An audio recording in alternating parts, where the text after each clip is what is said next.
When people told Reddit their past, their stories, explained themselves with Reddit stories, foretold the future.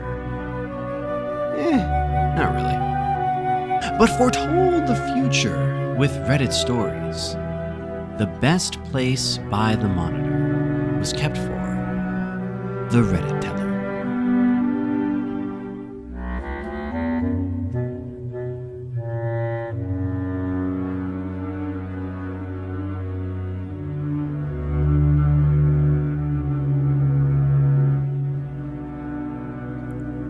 Welcome back to your cozy spot by the screenlight. Today, I have some new tales to impart with some interesting outcomes. Entitlement. You may find yourself wondering, what is entitlement? Is it the lowly Karen touring her Walmart kingdom? Is it the child prince who owns all and can play with all? Or is it the fatherly king who sees to it that all must know who he is and what he's capable of? Find out in tonight's episode of Entitled Parents. This story stems from one known as Biggus Speckus, titled, "I Do Not Care If You're Cancer." I gotta reread the title. I do not care if you have cancer. My child deserves your seat. This encounter happened about 7 months ago. I do not want to insult your intelligence because you most likely already know that EM and me stands for. Just in case that you do not, it means entitled mother. But I should say that EK in this story stands for embarrassed kid, and OG stands for old gentleman, some 60-year-old guy. The kid was very polite and sorry. So the story isn't about him. Also, I'm translating this into English, so bear with me. A little backstory. After about a year ago, I was diagnosed with a cancer of the nasal cavity, stage 2. The tumor was quite large and thankfully contained. To get it removed, I first had to undergo aggressive chemotherapy to make it smaller. Thanks to the chemo, I had severe alopecia, which, as you all may know, is hair loss, which made most of my hair and even eyebrows and eyelashes fall out. At some point, I had to go bald, but I wore a wig because I didn't want to look like a skinhead or, neo-Yavon. I'm 6'4" and pretty muscular, so I thought people would assume. So once, after a long chemo session in the hospital, I took the bus home. There's only one bus that goes from the hospital to where I live, so I took that one only to see that it was absolutely packed. I feel like shit, thanks to the chemo. So I asked a middle-aged dude to let me sit. He was very understanding and gave me his spot without complaining. 2 stops later, enter entitled mother. A lovely whale with a "I demand a parley with the CEO" haircut, and a 12-some-year-old kid. It took her roughly 5 seconds to see the bus was packed, start looking for a free seat, spot me, and start marching, or in her case, trying to fit in the aisle between the seats while shoving others aside to me. When I saw her, I knew I was screwed. So then she stood next to me and decided to talk to me. This is the conversation that followed. "Hey, can you let my kid sit down?" You mean me? "Who else?" I'm sorry, but I'm on my way from the hospital and So are we. this was nonsense. The stop was quite a few kilometers away from the hospital. My boy just broke his leg, and we're coming straight from the ER. Her kid was standing next to her without any support, clearly also embarrassed. He's standing next to you completely fine. Look here, boy. I'm 21, by the way. My kid deserves to sit here. Look, ma'am, I'm sorry, but I just got back from a chemo session. I just got back from the hospital and I need to sit down and rest. I then moved my wig a little bit to show her that I was bald. The entitled mother then straight up started yelling in my face. Stop making excuses and get off the freaking seat, you fucking skinhead piece of shit. At this point, I was baffled. I didn't know what to say. The kid was trying to make his mother stop, and we had the attention of the whole bus. She then grabbed me and tried to yank me from my seat. I held on tight and thankfully didn't fall off. Now, enter the older gentleman, my savior. Will you shut the flippity-flop up, you dumb cow? Who do you think you're talking to? Stop assaulting other passengers or I will be forced to step in. Also, every dumb moron could see that the dude has cancer. No. He's just a freaking skinhead. He has no eyebrows, you twat. It seems like that really offended the entitled mother because she spun around on the spot and threw a falcon punch at the guy's face. I was shocked and in disbelief. The whole bus was flabbergasted, and the kid probably wished he was never born. The older gentleman then said something unbelievable and golden. Sweet karma moment followed. All right. That does it. Harassing passengers on the bus, physical assault against a passenger, and now assaulting an officer. You're in deep trouble, lady. The older gentleman then pulled out a badge and told her to stay where she was. Then he pulled out his phone, called someone, and told her she was being arrested. I couldn't believe it. The older gentleman was a bloody cop. At this point, the entitled mother was as white as a wall. The bus had just come to a stop, so she decided she'd make a run for it. But other passengers blocked her way. She then also got charged with resisting arrest, thanks to this. 3 stops later, a police car was waiting for the entitled mother and the embarrassed kid. The embarrassed kid told me that he was sorry for his mother's behavior and felt really sorry for the kid. He wasn't a bad kid, but his mother was a hellspawn. The older gentleman then talked to me and asked me if I wanted to press charges, to which I gladly said yes. Took a statement and thankfully was kind enough to let me solve everything on the phone, so I didn't have to come to the police station for questioning. In the end, entitled mom got some jail time. I think it was just a few months and some community service. I, in return, got a good story to tell and the sweet taste of instant karma. Right now, I'm riding the same bus home, and just as I got back from the hospital after a checkup, which reminded me of this, a friend who is sitting next to me told me I should post it here. He, as much of myself, couldn't believe that such people existed, but it seems I proved it to him. I should also note that the surgery did go well, and I was declared cancer-free in November, and my hair is slowly returning, so it looks like I don't need to wear a wig anymore. Just want to agree with every other comment here that starts off, congratulations on becoming cancer-free. I know it was a long, arduous battle, but I'm happy for you, buddy. It looks like you did it. In the case of the entitled mom, I don't know. I feel like she deserves a little bit more than a few months. Give the kid a better mom. Let him go stay with his dad. Give him a vacation. That was insane. No, thank you.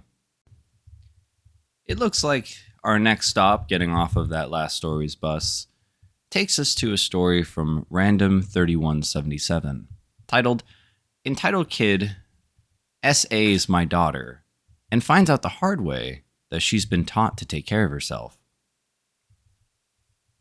So, this is my second story.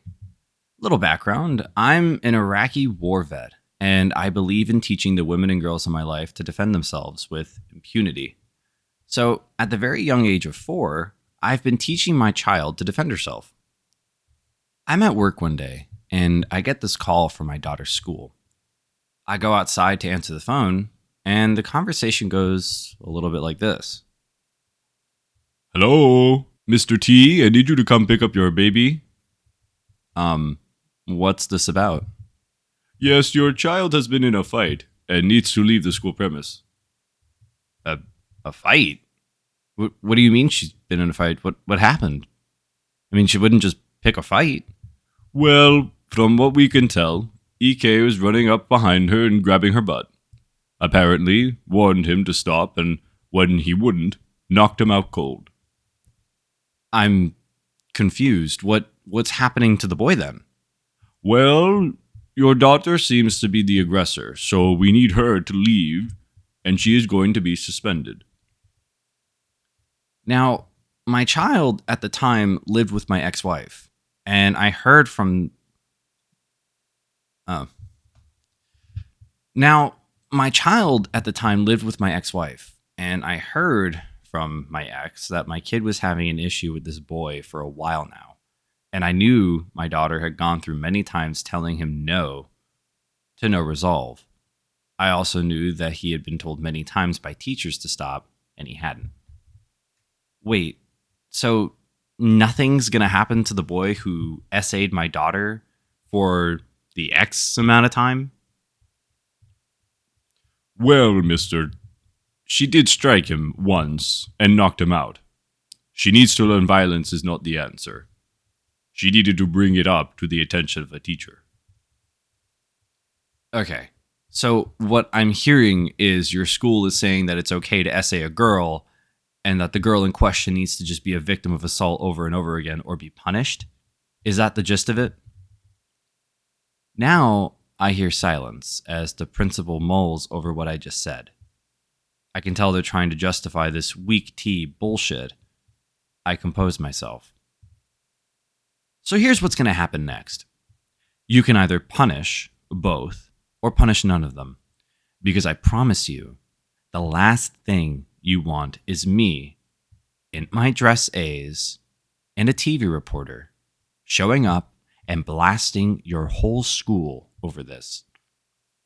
Now, I can understand that her punching this brat is unacceptable, but I will not take, and neither will she, is him not being punished as well. Do I make myself clear? Silence. Also, why are you calling me and not her mother? Well, Mr. T, she told us to call you. Now you listen, and you listen good. I swear to you and God that I will not put up with this. I demand a meeting with you, her teacher, and this boy's family. And if I can't have it, and I can't make it, my ex-wife will. If this isn't resolved to my liking, I will bring a holy hell upon this whole stick house you've built. Do you understand me? Yes, sir. Good. Call my ex and let her know the time and date. We'll coordinate from there. I hang up and call my ex. She agrees with me and I go back to work. About a week later, there's a meeting, but unfortunately, I have work and my ex has to go in for me. From what I'm told, this boy's family tries to play it off as boys will be boys and tries to get my daughter expelled. There are times when I remember why I married my ex, and this was one of them. She proceeds to tell them that the last thing any of them want is me to get involved than I already have, and that if I have to, I will burn it all to the ground. Every brick. Outcome was both were suspended for 4 days, and the boy moved to a different class, and I never got a call like that again. Moral of the story, my kid's a badass, and got cake for sticking up for herself, and a lot of love on both ends from me and my ex. I'm sorry for not being clear. She's 7.5 at the time of the incident. And for those that don't believe me, that's fine. I have nothing to prove or answer for on Reddit of all places, believe me or not. Call me names or don't. I don't write this for upvotes, gold or silver. I wanted to brag about my kid doing what I thought was the right thing. Going in from a comment that I kind of agree with, from Kiss X Sleep. Good on you both. Good on you both. I hate the phrase boys will be boys. The phrase is just being used to justify terrible things. That's something you say when your son comes covered in mud holding a jar of worms. It's not at all something that you say when he's being a perv and coping a feel on an unwilling girl.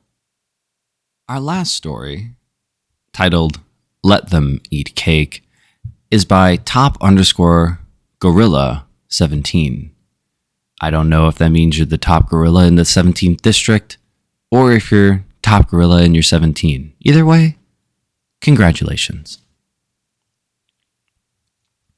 Long ago, way back in the before time, I worked for one of those bulk warehouse club stores.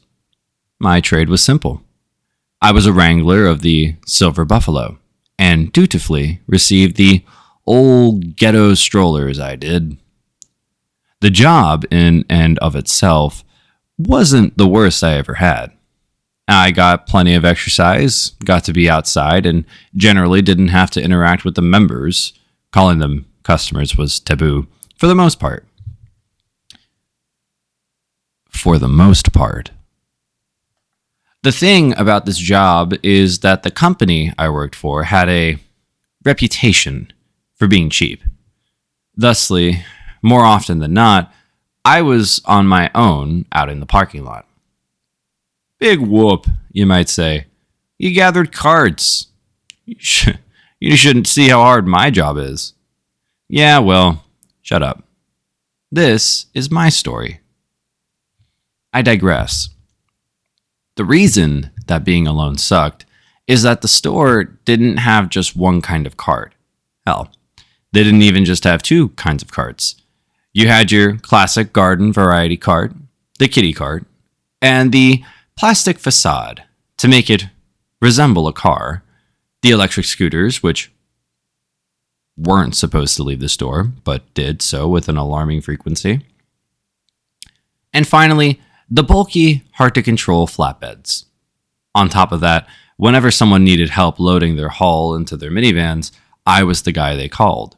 You know, because the greeters, cashiers, and managers were all busy. As you might expect, one man cannot be in multiple places at once, and as a result, on some of our busier days, it became incredibly difficult to keep enough carts in the vestibule. Our story begins on one of these days. So there I was, chugging along like a good worker drone, struggling to keep up with the sheer volume of people coming in to buy cheap bulk goods. Sure enough, I get a call on the radio. Top Gorilla. We need you to help some members load their purchases. I'd love to, but I'm barely able to keep up out here as it is. Just do it. You can afford to stop gathering carts for 2 minutes. He couldn't. I didn't want to push my luck, so I complied. After spending 20 minutes loading people's purchases, because when one person needs it, suddenly they all need it, I came back to find my vestibule a near ghost town, save for a single line of carts that was half gone, and the Karen. I won't waste time describing this specimen. She was the prototype. You know what she looked like. There she stood, menacing, tapping her foot with such speed that could make any metal drummer green with envy. You could collect the content in her gaze in a jar. Where are the big flat ones? I blanked for a moment. I'm sorry? Mexicans. For the record, I'm actually very much white.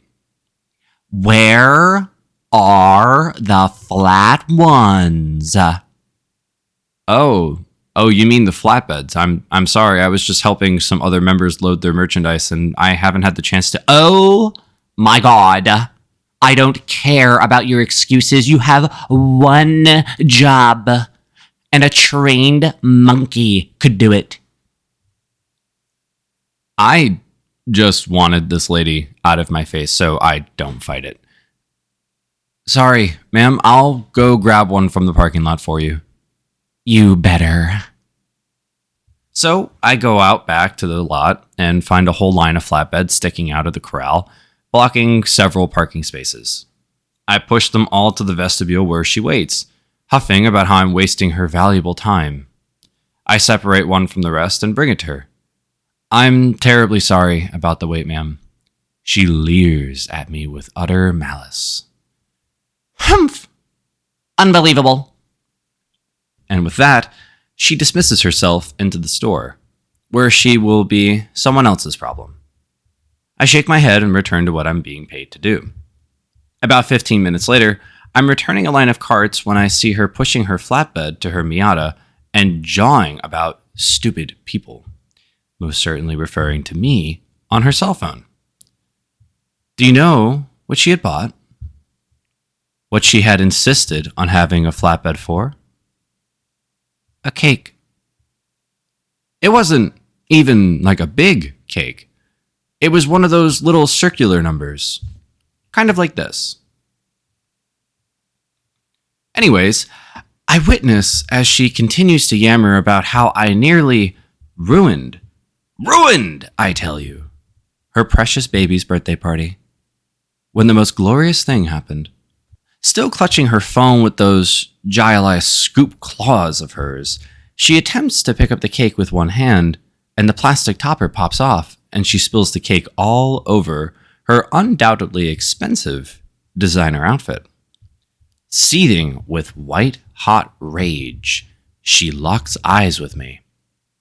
You get me another cake now. Terribly sorry, ma'am. I've got one job, and these carts won't gather themselves. I walked away.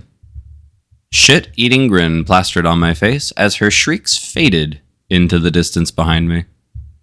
I've had my fair share of nasty customer interactions, but this one really takes the cake. I think, in this case, I don't feel any pity for... I find myself rarely ever having pity for Karens or entitled parents, entitled children. Thank you for joining me by the monitor. And to everyone listening and enjoying this content, please feel free to leave a like and subscribe to hear more of these stories stemming from tragic to comedic to downright horrific. And as always, see you in the next chapter.